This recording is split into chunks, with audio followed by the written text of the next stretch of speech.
all these questions have been simple tonight. So mine is, have you ever felt love? Put your hand in the air if you've ever felt love. And now put them back down, and now tell me, have you ever felt the loss of love? Yeah, thank you. It was New Year's Day, and I was home. My 2 sons were off in college. My 2 daughters had flown to Indonesia to visit their father for Christmas vacation. So I was just there. And I hear a knock on the door. Who can that be? I go to the door, I open it, and I am shocked to see policemen at my door. And they give me a tiny slip of paper with a number on it and tell me to call the American Embassy in Jakarta, Indonesia. I am filled with dread. I stagger into the office, call the number, and the voice on the line tells me, your 2 daughters and their father are on flight 574. The plane is missing. When I heard that word, missing, the room began to run away from me, and it got smaller and smaller as if I was looking at it through a telescope from the wrong end. Blackness surrounded me, swirling. I was falling through it faster than the speed of light, screaming at the top of my voice, not my daughters, not my daughters. Please, God, I pled, I begged, I bargained, take me. Take me. And in that moment, I would joyously have died. But there was no answer. And I just kept falling backwards through this black void as phrases began to form in my head. Oh, maybe it's not true. And suddenly from the darkness, a voice does speak to me very clearly and says, no, it's true. But I was still hopeful, and I thought, but maybe they're alive. But the same voice replied, no, they're not. I am horrified. I let them go to Indonesia. It's my fault. But the voice says, it's not in your control. I'm devastated. I've bargained, pled, had hope, I've denied, and I have nothing left in me. I barely have life force. But a final phrase forms. I can hardly breathe it out. I should be angry, very, very angry, but I can't even feel the word. But the voice replies, what good would anger do? What is, is. I am the destruction of the devastation of my life. I'm annihilated. And yet I'm still here, still falling backwards through infinite space.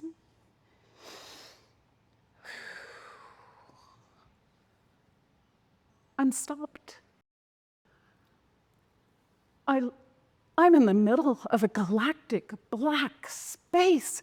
It stretches infinitely in every direction. And even as I'm becoming startled, I become aware of a presence. And it's so huge.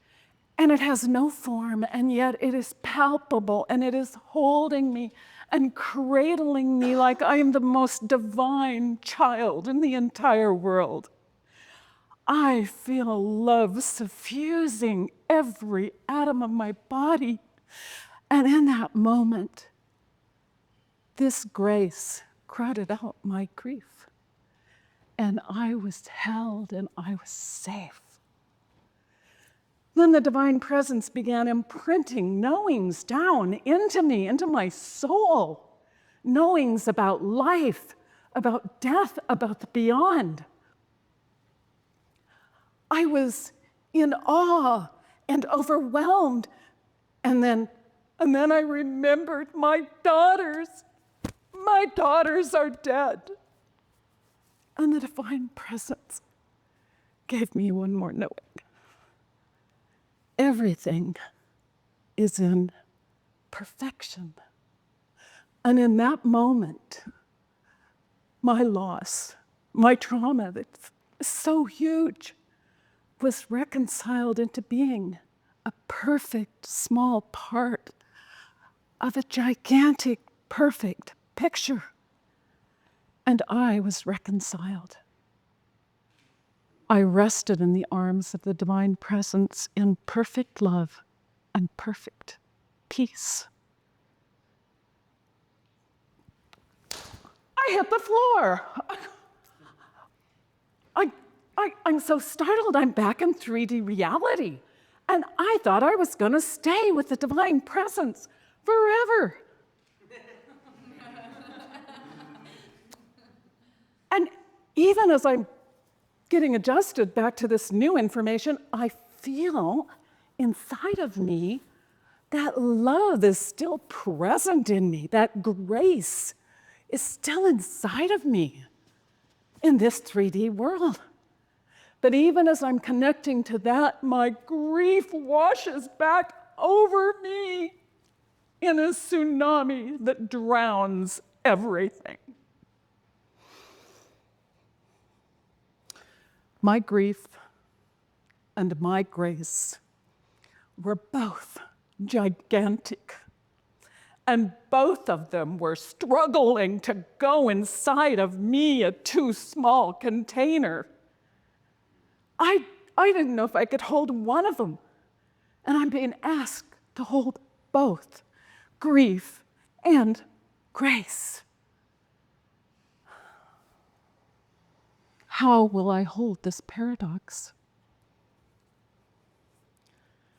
So I invite you tonight to consider the possibility that we require moments of our destruction in order to have access to our moments of awakening.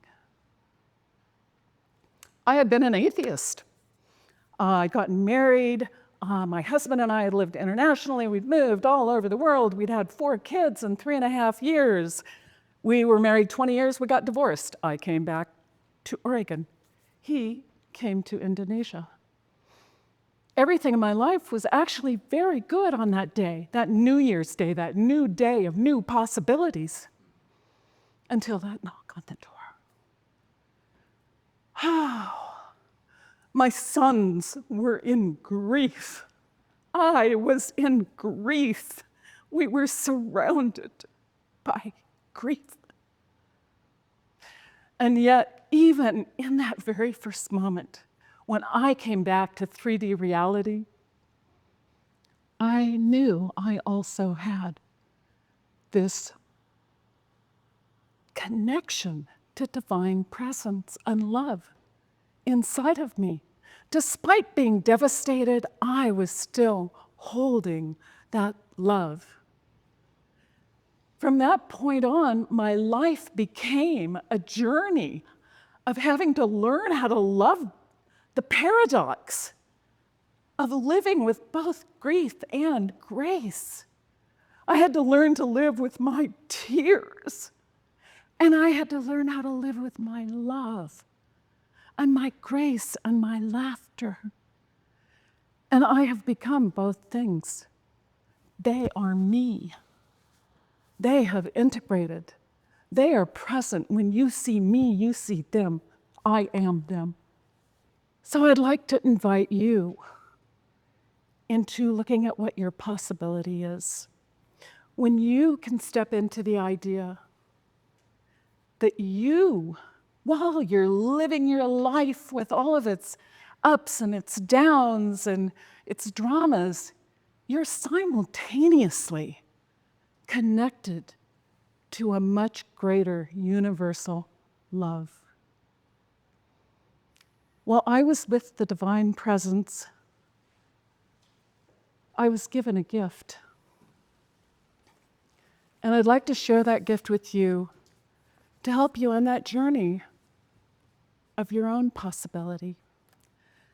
So if it feels right to you, you could put your hand on your heart. I'd like to have you close your eyes, and I'd like you to hear every word at a soul level. And when I'm done, I'd like you to hold the silence so that we can let the reverence be present. You are unfathomably loved with a love that exceeds human comprehension. You are celebrated. Feel it as if it's a cheering crowd of millions. You're wholly cherished for your perfect imperfection. You are so unconditionally loved that it excludes such lesser things as judgment or forgiveness. You are given deep compassion for the pain you have suffered. Feel great pride for the difficulties you have overcome. Everything that has happened or will happen is in perfection. You are most beloved.